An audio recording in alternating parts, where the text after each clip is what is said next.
News.mc on Monaco Info is brought to you by Monaco Legend Properties.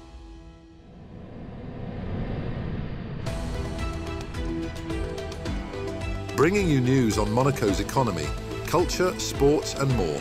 Welcome to News.mc, your English rendezvous on Monaco Info. Coming up on News.mc, discover past week's top stories and meet the people who make Monaco. My name is Joël Bouzou, I'm the president and founder of Peace and Sport, and you're watching News.mc on Monaco Info. What's been making headline in the past week? The Foundation for Post-Conflict Development marked its 20th anniversary in Leipzig, Germany, during a ceremony attended by His Serene Highness Prince Albert II on April 17th.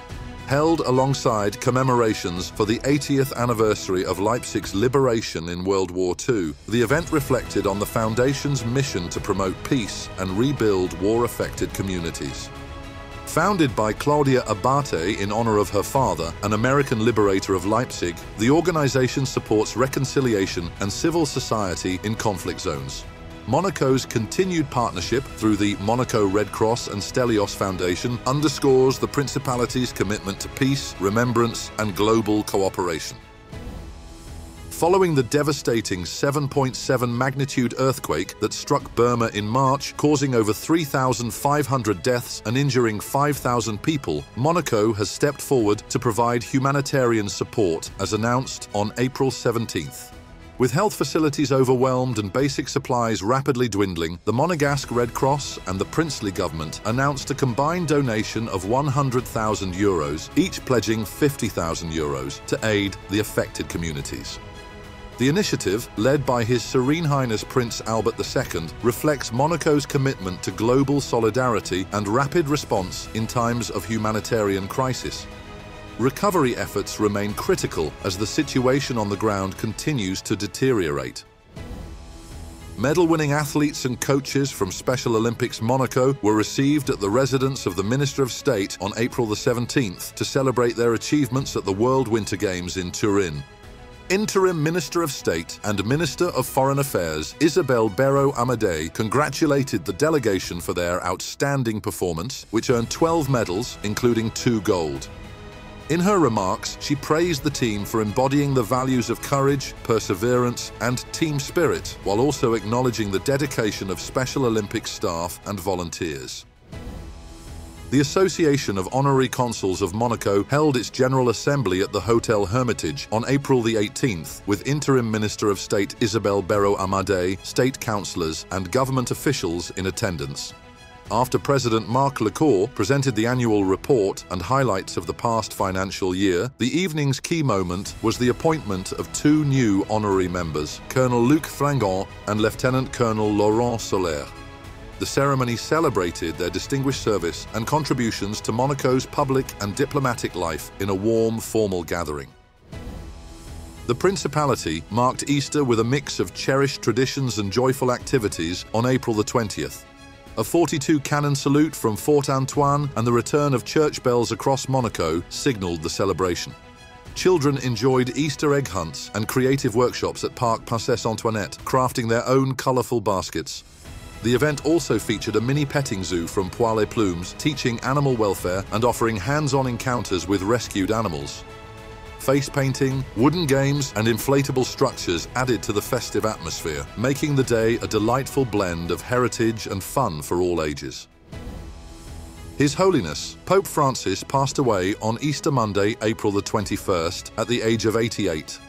The first pope from Latin America and the first Jesuit to hold the office, he was widely respected for his humility, advocacy for the poor, and environmental consciousness. His final public appearance took place on Easter Sunday, where he addressed the faithful from the Vatican balcony with visible frailty. His death marks the end of a papacy defined by outreach to the peripheries, reform efforts, and a deep pastoral spirit. In Monaco, His Serene Highness Prince Albert II expressed profound sorrow, remembering the Pope's spiritual generosity and tireless promotion of peace and justice. Bells tolled across the Principality, flags were lowered to half-mast, and a public mass will be held at Monaco Cathedral. Pope Francis leaves behind a transformative legacy rooted in compassion, inclusion, and courageous dialogue with the world. The Principality of Monaco welcomed Fra John Dunlop, Grand Master of the Sovereign Military Order of Malta, for a historic 48-hour visit on April 22nd, marked by diplomacy, remembrance, and humanitarian focus. Taking place shortly after the death of Pope Francis, the visit carried deep symbolic weight, underscoring shared values of compassion and service to the vulnerable.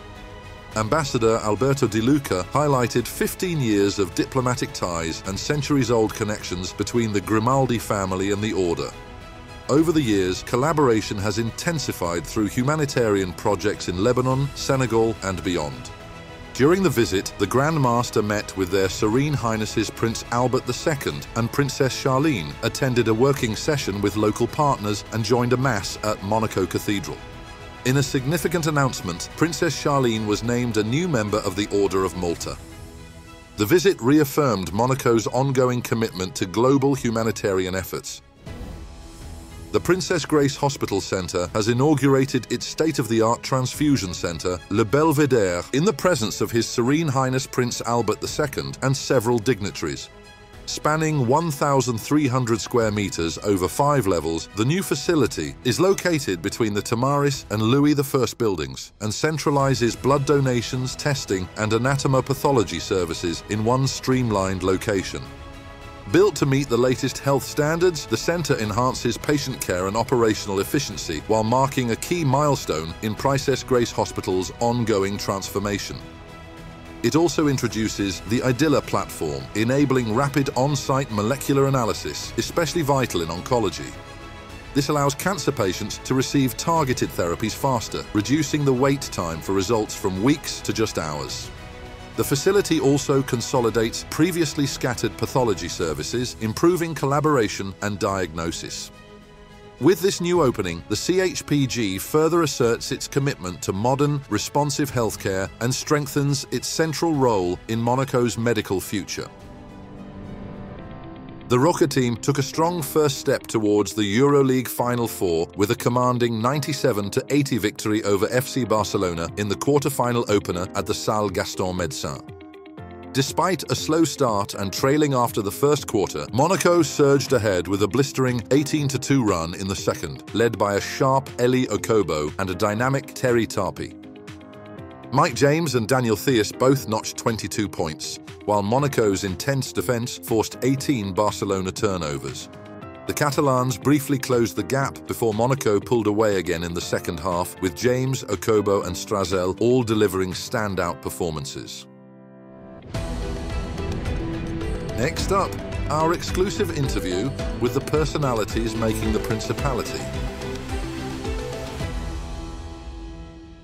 My name is Joël Bouzou. I am the president and founder of Peace and Sport. I am from the southwest of France. I started with many sports, track and field, cross country, fencing, swimming, and suddenly we discovered that I could compete in one, which is modern pentathlon, and started to compete at the national level, then international level, then Olympic Games, world champion title and the Olympic medal. In love with sport, in love with the people I met through sport. I came with the evidence that sport is changing personalities for the better, and that it builds up citizens of the world. In fact, it's not only sharing the same rule, it is speaking the same language. When I started doing sport at the international level, I even didn't speak English.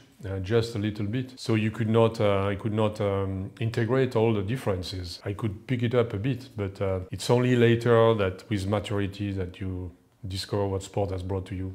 In Monaco, you have an Olympian at the end of the state, and you have independence and neutrality. That was the right configuration to anchor an organization which would work under the neutrality of sport, anchored on the credibility of the neutrality and the independence of Monaco. Maybe you can use this to contribute to solving inter-religious or inter-ethnic problems. We are not there to judge anyone. We are here to bring solutions, to bring people together. Sometimes divided individuals, divided communities, sometimes giving a solution for diplomats to meet through sport. When the climate is good, they can talk about other issues which they would never talk in other places. I could speak about peace and say peace is not the absence of war.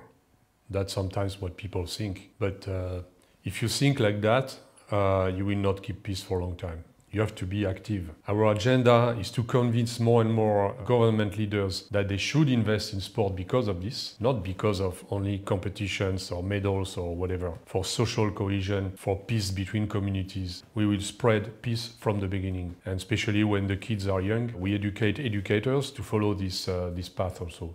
We organize every year a forum, sometimes in Monaco, sometimes overseas. We highlight the best practices, and we have also world operations. It's the white card campaign. It is a special day which has been created by the United Nations and the IOC. Because I like you very much, I will raise the white card for you. You know, you have the yellow or the red card in football, but we have the white card. This is a symbol. And 1 billion people so far have raised their white card and have posted selfies of their white card on their social networks. We try to increase this every day.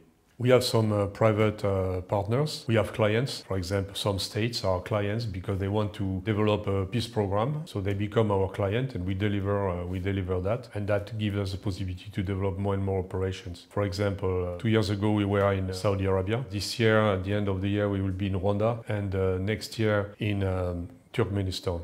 The first time was when I came to install myself as General Secretary of the International Federation of my sport, modern pentathlon, in '97. Before, I never had the opportunity. I was traveling, I was training. I discovered in '97, and since then I am here.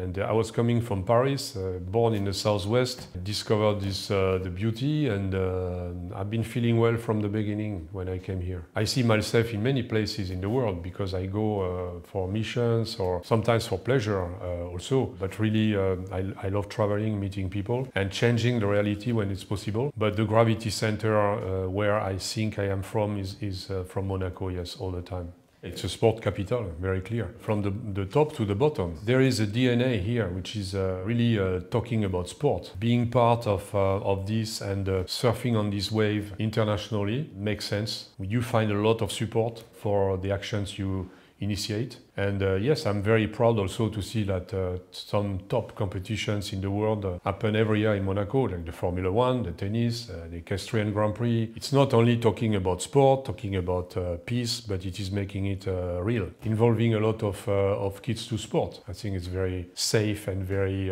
positive education. We have now teachers of peace through sport. They are not only sport educators, they become peace educators through sport and specialize in that. So if you go, for example, to Colombia, where we have a huge program now, the people get results in terms of stability of society. Through this approach, the goal is to become global from our gravity center, Monaco, anchored on the independence, on the neutrality. And there is no limit in what we can reach in terms of goal. This world has a big need of stability. Sport conceived like that can be a great contributor. That's all for today.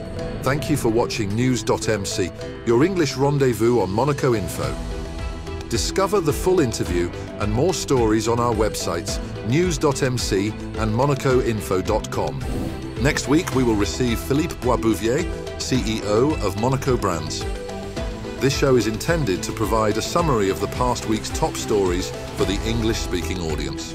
For daily and real-time news updates in English, please visit News.mc and subscribe to our free daily newsletter. For French news, visit MonacoInfo.com.